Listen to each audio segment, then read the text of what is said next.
Scooch this way. A scooch. A scooch. Skitch. A scooch. Skitch. A A scooch. skitch. Who invented these words? Mm-hmm. We're streaming. Well, if I do this, it doesn't look like you can't tell. Wait, I can adjust the table.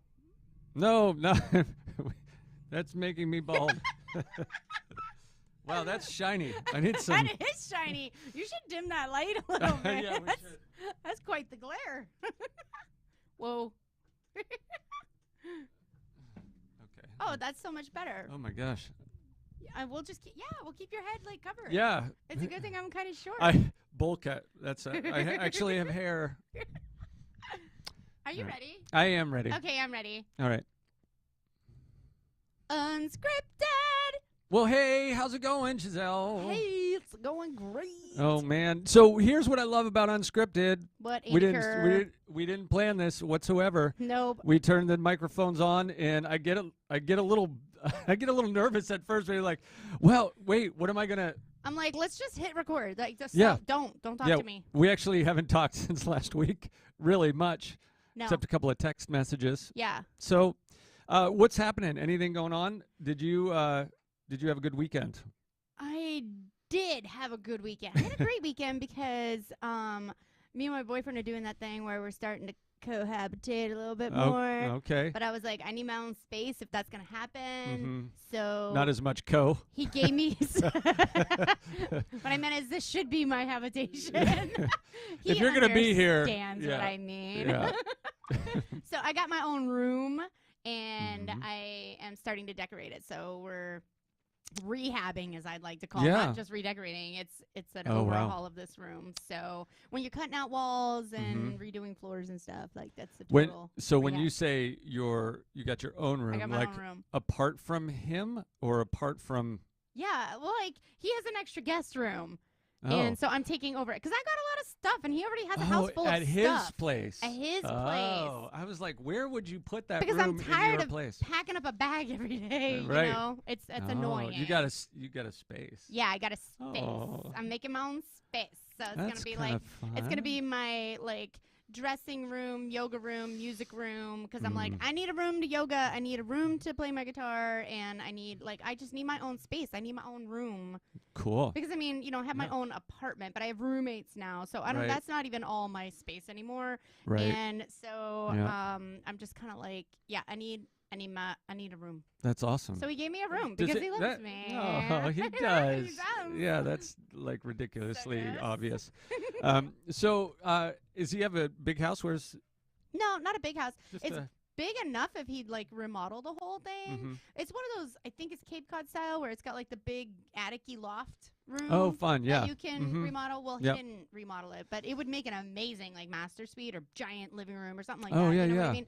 So I think before our time is through in this house, that will get remodeled because into something. Yeah. I can't leave that undone. I don't know how he's not touched it in 5 years. Like, because he's a bachelor and he's like, this floor is more than enough. That's how he's not touched it in 5 years. Exactly. He's a bachelor. Right. He bought a dining table when we started dating so that we'd have a place to eat. And That's awesome. I can't fault him for too much because what else is he going to do? He went out a lot. I went out a lot, but I had a furnished apartment. I don't understand. So, we're working on painting, changing colors of the house. Oh, and wow, this is serious. Yeah. Well, I seriously can't be there unless it changes. Oh, okay. And we had that talk. And guess what? It flew in my favor. Wow. So changes are happening. That is shocking. That I am. It's like he wants to be with me, so. Yeah.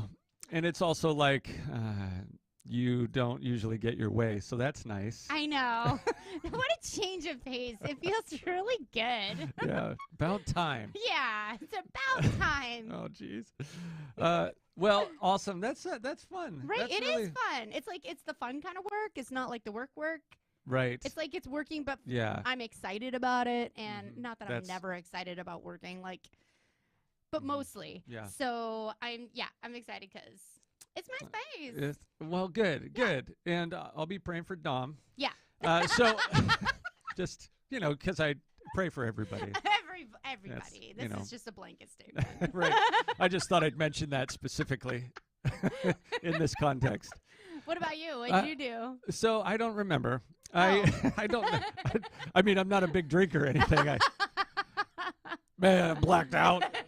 I don't know. Like sometimes It was I a was pastor's conference, so Yeah. You know how those go. I was thinking about like, what did I do? So I asked you the question because if I ask the question, it gives me more time to think about what I did. And then I think like, what did I do? So we have a couple of rental properties, and we have about 20 units now, and we have one that people are moving out of, and one individual wanted to actually rent both upstairs and downstairs. So they have a larger family. Yeah. And we're like, can we do that? I guess it's our business. So we're trying to think like, but do you keep 2 leases? Like there's separate electric is separate. So we're trying. Yeah. So we're trying to figure out like, but ironically, like unlike any other of our other properties, this one has like a closet that's a food pantry of the kitchen in the downstairs that it still has a door on the back of it. So like you can actually take the shelves out, open the door, and like make it a house again. That's super convenient. Yeah. And we have no other property like that. So you decided that you'll do that. You're going to do this? Yeah. You can do it. You figure it out. Yeah, we're going to figure it out. We're going to keep 2 leases. Yeah. Yeah. You should. And also this person like, because what if something happens? Right. Because what if things go awry in the family and they're like, close that door. Make it a food pantry again. Lock that thing up. You stay down there. That is a good idea, and that'll keep it super convenient because we all know as copacetic as families can be. Right. That's funny. That's a good call. I think everybody should have that scenario. Taking over lease 1, somebody else is taking over lease 2. Every house should be like that. You know what? We're going to make this 2 houses. Sorry, guys.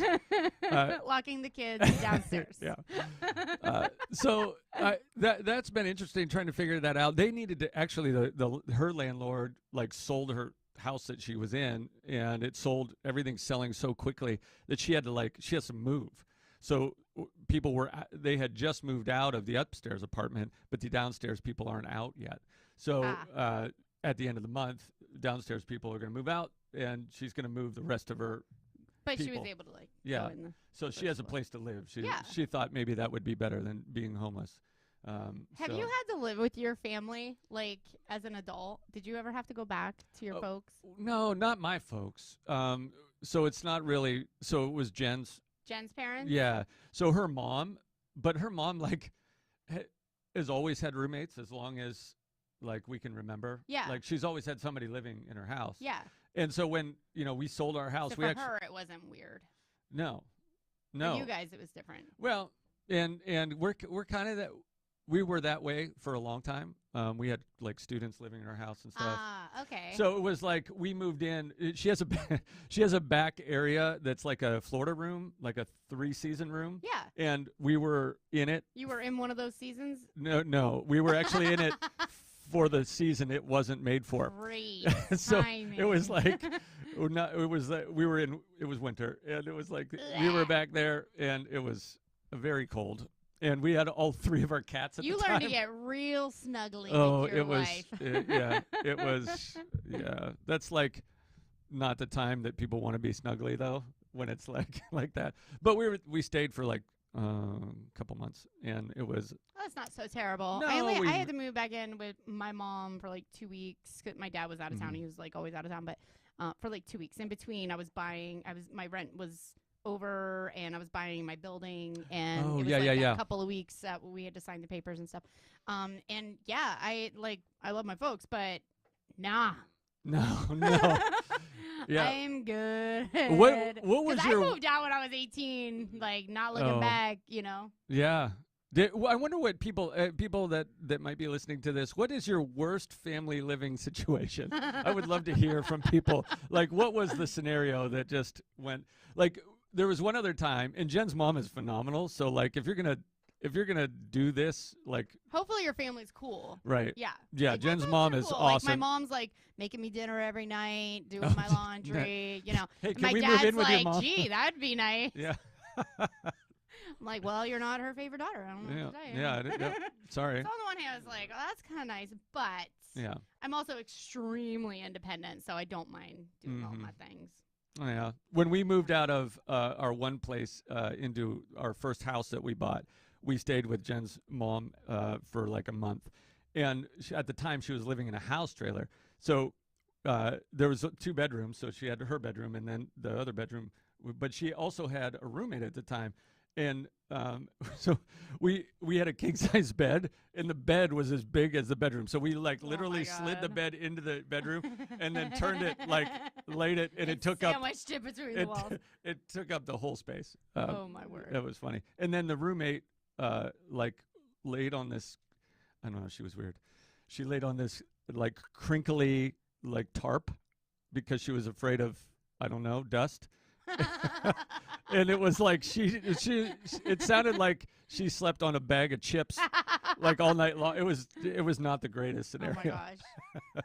So yeah, it was an interesting weekend too for like on the business front, because I had an employee no call, no show. I finally got one of those. It's been a hot minute since I had one of those. But leading up to that, it was one of those I kind of saw it coming, Oh yeah. Yeah, had run into some, with this employee a few times, and I think she quit like 2 other times before this, and then didn't leave. Like took over someone's shift, and I was like, "Why are you here? I thought you quit." That's she funny. was like, "No, I decided not to quit."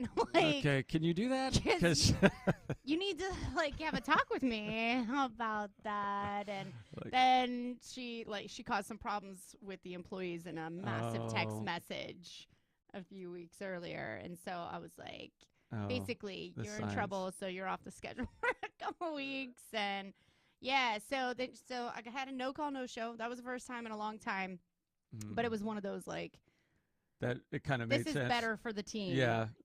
This is better for we don't the have to go through that. Yeah, because I'm over. It's like, I don't know. It's like a girlfriend boyfriend situation where they're like, I'm leaving you, and then they're like, hi baby, what are you doing for dinner? And you're like, why are you here? I thought we broke up. Exactly. So I don't know if you've ever had that issue or whatever, but like, you talking with an employee? Yeah, because it's been a long time. With an employee. Yeah, I've been married 26 years, so it's been a while since. It's one of those things where it's kind of like, the bad seed worked its way out.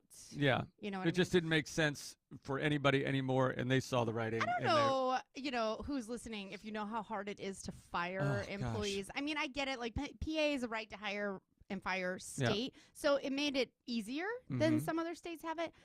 But there are ramifications sometimes, like them going on unemployment. That costs you money when they go on unemployment. So it's all about like, when an employee is being a shitty employee and then they reap all the benefits of it after they screw you over. That does seem weird. It's just not fair. Yeah. And unless you suck it up and you can't have an ego in business at all. You can't feel like you deserve to be right, because everything is always in favor of the employees. Yeah. No matter what you do. Well, so it's one of those things that you got to protect yourself and do all the right things. And I think it didn't used to be like some balance has like they tried to bring balance to it. Like unions were needed because people really screwed over employees. Yeah. But now we have laws that actually govern how you take care of employees. And so for the most part, like a lot of that stuff was good. But then at some point, I don't know, maybe while I was still a baby, they transitioned into employees have the power and we can take over and sue our employers for every little thing that ever happened to us. It shouldn't be like that either. Well, I would be so like I am interested in because I'm sure there's people on like would like to respond to that from both sides. Yeah. For sure. Yeah, and everybody's right on their side. Oh, right. And like I was just thinking about this because growing up, I'm gonna switch to my Christian pastory hat. Like us Christians feel like we have all the answers. And but you do. Well, a lot of them think they do. And it's funny. Like you spend like in seeker mode, you're trying to get answers to why life is the way it is, right? And the older you get, the less you know about the way things actually are. Right. Agreed. And what is with that? Like, you're young and you believe you have clarity of everything. Like, things make sense and all these things just fit into boxes. And you're like, why isn't everyone just complying with the rules right. of the universe? That's so wrong. And then you realize, like, a decade later, we basically know nothing about anything. You're like, I know nothing about life. Right. I was just listening to this guy who's like this guru person, but he was saying, like, what do we really know about something? Like, even what we know about, like, atoms and molecules, like, we don't know how they work. We know a little bit of how they work. Right. An atom is like 99% space. And so, like, in an atom makes up everything. Everything? So, like, 90% of everything is nothing? Yeah. And so, like, How does it make sense? I know. And I just sat there the other day, like, oh crap. Like, what am I don't know anything. Like, anything. I know so little. It's literally, the more you learn, the less you know.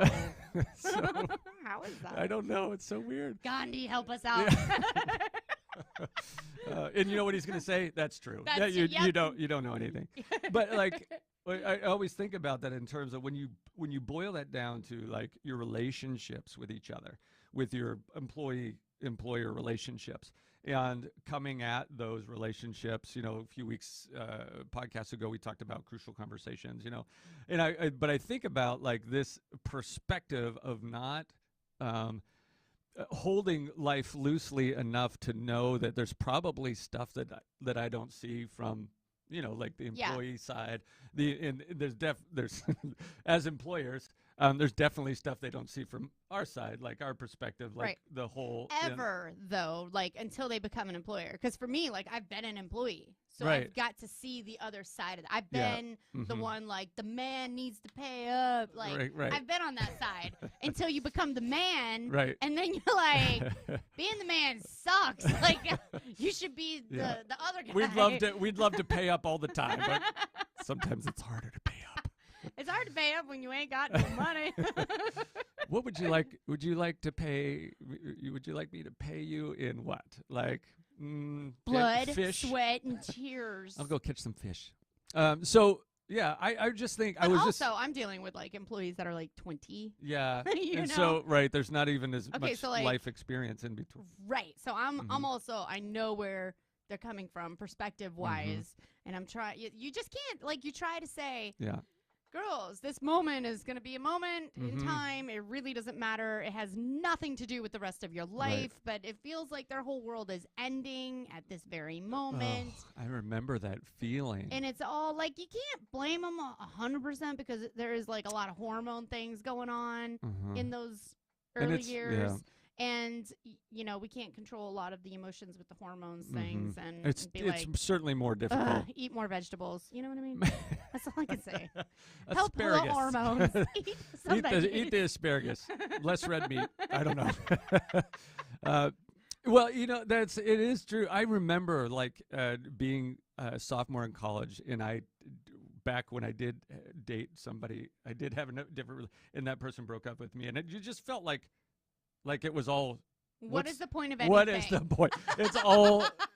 Life has no meaning. Yeah. Why am I still here? God, just take me. What's the?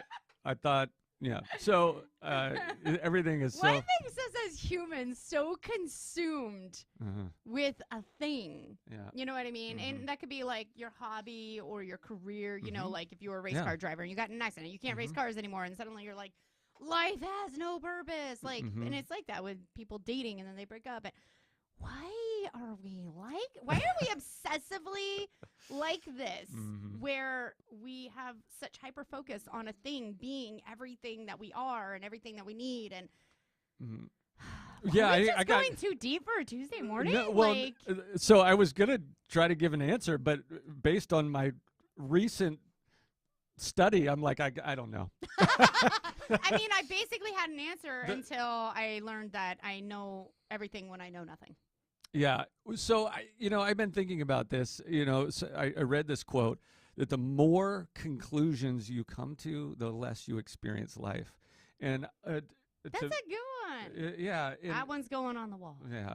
And it's kind of messing with me. Yeah. Because like I was saying, like as a seeker, you're looking, why did God make this? Why did, he do this? And I think we're both like truth seekers. Yeah. We're always like, but why? Mm-hmm. Why do you believe that? Why do we have to believe that? Why do we think and that way? You think you want answers. Yeah. You think you want answers. And so and if you get something that makes sense, you want to hold on to it desperately. Yes. Okay, like I figued this out. AKA religion. Right. Yeah. In anything. Like yes. I mean literally any religion, everybody will cling to that so desperately because you're desperate to have stability. Yeah. And in answers is stability. Right. Whether they're right or wrong. And extrapolate that into like how relationships work, extrapolate. What a good word. How business works, how to, but if we stay there, we stop learning. Yeah. And I realized, oh my gosh, like I've been looking for answers, and like what I should be doing is keeping like open about how things, like you mean you should just be learning? Yeah. Not seeking the answer to things, but just being open to absorbing more information. Right. And the idea of like, if I conclude about this, that means I know everything there is to know about it. Ah, yeah. And so if I make a conclusion, then I like tuck it away and like got that figured out. And then when somebody like addresses it or challenges it, and that's why people freak out. That's why there's wars. Like, no, it's like this. No, it's like this. It's like humans, all of a sudden, they're desperately protecting something they already figured out instead of like, oh, tell me more about how you feel about it. All of a sudden, like, there's dialogue and conversation, and like, maybe people can do this differently. You have to and blow maybe up their construct of everything. If this doesn't make sense anymore, what does make sense in life? Nothing. Yeah. And if you could just hold it loosely and continue to add understanding and knowledge, and it makes you more willing to listen to somebody and say, oh, maybe I can get a little better understanding or perspective about where I am in life. What would it look like if our society raised people to be like that? No. Crazy. So the other quote that is kind of blowing my mind is that the same person said that believers stay in groups, because if you believe something really strongly but you're by yourself, you kind of feel dumb, like you kind of feel like attacked, like I'm the only one that believes this, and then you start to like, oh, that's weird. And so believers hang out in groups. That's why psychotic people start cults. They don't want to be psychotic alone. Right. Otherwise, they just put them in a bin, a loony bin, right? So, but if you have followers, like no, we're now an we're organization. A movement. Yeah, we're a church. We're a 501c3. Not crazy here. Yeah, no crazy. You're wrong. We're right. I'm like, oh, geez. So, but like he was saying, seekers often travel alone, or that sounds sad, but seekers. But it is lonely at the top. It can be, and if you get other travelers that are on the same journey, and you see each other as like cohorts or somebody that's co-learning with you, then like going on a road trip together is a blast. I think it is a community of people. Like I'm that kind of people. You're that kind of people. There's a community of those people. But I don't think, because we are a little more open and learning and seeking, it's not like we huddle together. Like we're not starting like, let's get a building and let's all the seekers come together and stay together as seekers. Right. Like we're disbanded in a way, but there is a community of people out there like that. Right. And and I don't mean to trivialize this, because I'm sure I'll get kickback on this, but I can't wait. But like the churches, some people, when they baptize, they dunk them. Like I was part of a dunking church. We immersion, and then some sprinkle as infants, and they both have theological reasons for those, but like it's all symbolism. Is it all like? But Catholics would like take even a different perspective on that. I know. I'm in RCIA. Yeah, I know. Learning all about it. I know. Because I'm like, why? Oh, a great one. Because I want to know. I went and sought how to find the information instead of just coming up with my own beliefs about things based off of what other people have told me. So, like, how about this is a good Catholic Protestant one, is consubstantiation versus transubstantiation. Right. That's a big one. You're going to have to explain that because those are big words so that unless you've been Catholic, I know, and I'm so pumped that you know. And the idea of in communion is the bread and the wine actually the body and blood of Christ, or is it symbolic of the blood and body of Christ? Yeah, right. And that's, con being with, it goes along with, that's the symbolism. Trans means that it becomes. It is. Transforms into the body and blood of Christ. So, and so, I think that's the biggest dividing factor between Protestants and Catholics. Having learned what I've learned, this is the biggest. It's one of the, it's huge. Yeah. It's a big one.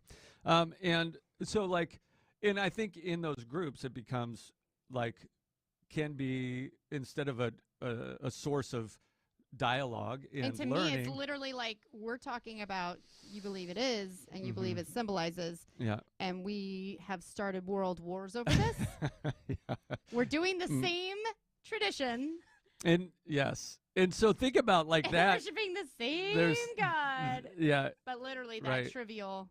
In that scenario, so you have to be, if you want to really feel comfortable, you have to be around consubstantiationers.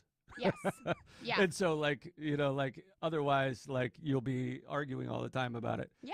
And so that's what people have done instead of dialogue and learning and peace between people that disagree about something. And I wonder, could we all take communion? You just believe it symbolizes, and I believe it is, and we just go up and all communion together. Heresy. Heresy.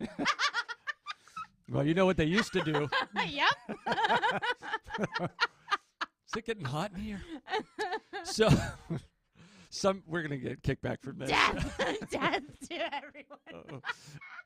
So literally, we're talking history here. This is just a history lesson. It is. It's all it is. But it's instructive because I feel like one of the things, even when we talk about community development, and what is best practice in helping people get out of poverty, get out of economics. There's all this you do it this way, we do it this way, and there's no dialogue and listening, and it's so frustrating because you feel like you could get to better answers and solutions if we could do that. Well, and that's kind of going back to my employee. I'm not mad that she no-called, no-showed. For me, I actually was expecting her to quit. At some point, shoot me a text message during the week. And apparently she had.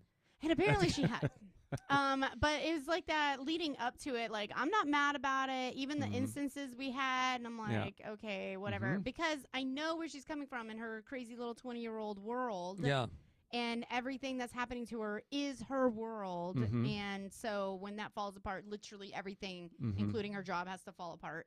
And, and if you're listening, and learning different jobs, that's what I'm saying is right. And if you're listening and you're 20, we're not busting on you. We had to be there. I'm literally 30 years older than you. And that's good and bad because somebody that's 20 might have a little more optimism about certain things, right? And give them a little. Oh yeah, there is true that whole the world holds so much for us and endless possibilities, and there's so much time we need to that accomplish energy. it. We needed it. Yeah, we need it, but but as far as on my end, that whole perspective thing, it's I used to get offended. When I was in my 20s running business, I was offended when I had a no call, no show. Yeah. Somebody I'm I treated you so well and whatever. How dare you? And so you have this expectation of what they should treat for you in return. Yeah. But the number one thing I had to learn is you are number one. And that goes for everybody. Everybody is their number one. Just because you're a good boss doesn't make you number one. They are number one, their life, their family. Everything will always come down to the most important decision, not the most intelligent decision, but the most important decision to them at that moment. Yeah. And that is preservation of self. Yeah. Whatever that means. Their self-identity, their self-survival, whatever that is, preservation of self. And so that's what I've learned as kind of a overarching people are working from that. As an employer. They're working from that perspective no matter who they are. Correct. And no matter what business I've ever had, it always is the same. And so I had to learn to grow out of offended into accepting. Yeah. And just accepting that I've always been able to survive without them, you know, no matter who called off. Like, I always found a way to make it happen. Just when you thought this person's irreplaceable. And it's almost like every time I told them they were irreplaceable, that's when shit would just go crazy and they'd lose it on me. And I'm like, I shouldn't have recognized that in you. My bad. I just said the magic word. So I tried more now to just appreciate my employees kind of on the regular. I'm always saying, like, thanks for doing that. You're great at this, you know. But no matter how much I applaud them, I reward them, I always know in the back of my mind they will probably leave tomorrow. Like, and I've set myself up to always be thinking that they could just leave tomorrow. Right. They might be gone next week. Yeah. Yeah. I might be covering all of these shifts. Like, every time I make the schedule, I might be covering all of these shifts in the next 2 weeks. Because, like, last summer, I think I was, you know, telling you guys about how I almost had a complete walk-off because I had an employee who was trying to get all the employees to walk off, and I felt it. I discerned that, and I've been, like, practicing, working on so you want to start a new church. Guts. Yeah, exactly. So, like, identifying that and being open to following my intuition, and I'm like, I'll survive if everybody walks off, but it would be extremely difficult, and I don't want that to happen. No. And I was able to salvage out of, I think it was like 6 employees, only 2 left, and so, like, that was a big bonus. But if I didn't already have this mentality, if I had been like, well, screw you all, if you're all going to be traitors to me anyway, you know, fire the lot of you, you know. But I didn't. I was like, ooh, I'm going to take this opportunity because I probably have maybe 2 weeks to salvage several of them. And to take that time and start being proactive about it and, like, recognizing them, working with them, and showing them I'm a human too. Because if you're not there, they don't see your side of the story. They don't see you're a person too, and you're going through things and whatever. So yeah, it's a very active statement to be understanding of people where they're at. Yeah, it is. I think it's wise. You're pretty wise. I am the coffee oracle. Aw. That's adorable. That's adorable. What the girls call me at work. They come to me for advice all the time. Yeah. They're like, Gisele, so I need to respond to this person. Like, what should I say? And then I'm like, blah. And they're like, the coffee oracle. That's awesome. Over coffee, I oracle. Apparently. That's your wisdom juice. And I don't have any kids, so it's kind of fun for me to be, like, imparting my life wisdom into these young girls, and it's fun. I enjoy it. Well, they're beautiful in the moment that they're with me, and no matter what happens, no matter how I never am offended that an employee has, you know, stiffed me, left me, badmouthed me, because literally they're only doing that because of their own pain and issues in their moment. And I've been there.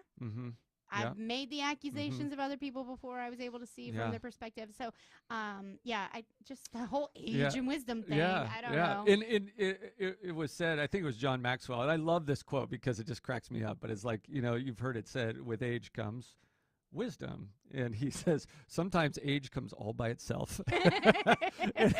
I've met people like that. Where they're just older. Right. Still doing the same stupid stuff. And the reason is, like, when you take mistakes and then you learn from them and change behavior and grow from that and understand, then you gain wisdom. It's knowledge, experience. It is the growing. It is the pain of doing things the wrong way and then learning from that and watching others and then adding to it and then putting that into practice. That's what wisdom is, right? And some people just never learn from their mistakes, and that's when you just get older. Have you ever seen the movie Idiocracy? So that movie has come up 3 different times. My boyfriend just had me watch it a week ago, and I had never seen it. I didn't know it existed, but I had made some kind of comment about that, like, you know, doing the same thing, and, like, people are just getting stupider. And he's like, so you haven't seen this movie? We need to watch this movie. And I'm like, oh my gosh, my worst nightmare. Revealed in that movie. If you haven't seen it, folks, it's a good laugh. Yeah, it's funny and sad. And sad. And kind of like... I haven't seen it yet. It's one of those, oh my God, that could actually happen. Yeah. So, but I think if everybody would watch it, maybe we'd then be we more could avoid proactive this. I about think that avoiding might it. Yes. it might be the point of the movie. That was the point of the movie. Let's not go there, Let's folks. not go there. Even if it's like de-evolution. Yes, that is the whole point of the movie. Yeah, we've hit the pinnacle someplace in 1984 when the Van Halen album came out was the pinnacle of human. Yeah, right, and then it's just my been era, man. I don't know what you're talking going about. down. Van who? Stop that. Oh, that's just mean. That's just so mean. Yes, perspective. Perspective. Folks, again, grateful that you listen, whoever you are. Please feed back to us, honestly, about some of this. We had no plans, obviously, unscripted. So, I sang it a little bit. Oh, you did? Yeah. So we want to hear from you, and maybe we could unscript something for you. Yeah. And that doesn't make any sense. And we're working hard to get this podcast out there. So if you could help us along, that would be awesome. That would be fantastic. Give us some stars. Give us some comments. Share and give us an advice. This is not unsolicited. This is solicited. Please let us know what we could do. What do you like? What don't you like that we do? Maybe you have a really great podcast and you're super famous and you want to help us out. That's yes, awesome. Please. Yeah, that would be great. We're those kind of people that like to seek unless your advice. Right. Unless your advice is, hey, you should script that. And then we have to scrap it and start something different. No, that's not going to happen. But so any other advice? We got to work with what we got. We can't script it anymore. Like, it's just impossible now. But you can find out more at On a CEO or at Andy Kerr Coaching. So check out those sites or don't or whatever. Do whatever you want. Yeah, we love you. I don't we do like love telling you. people what to do, but I am asking. Yeah. So right. Yeah, do that for us, peeps. Yeah, thanks. You guys are awesome. This was fun. Yay. It's always fun. You're fun. You're so fun. Okay. Hey guys, come back next week. We're gonna have more fun. Peace.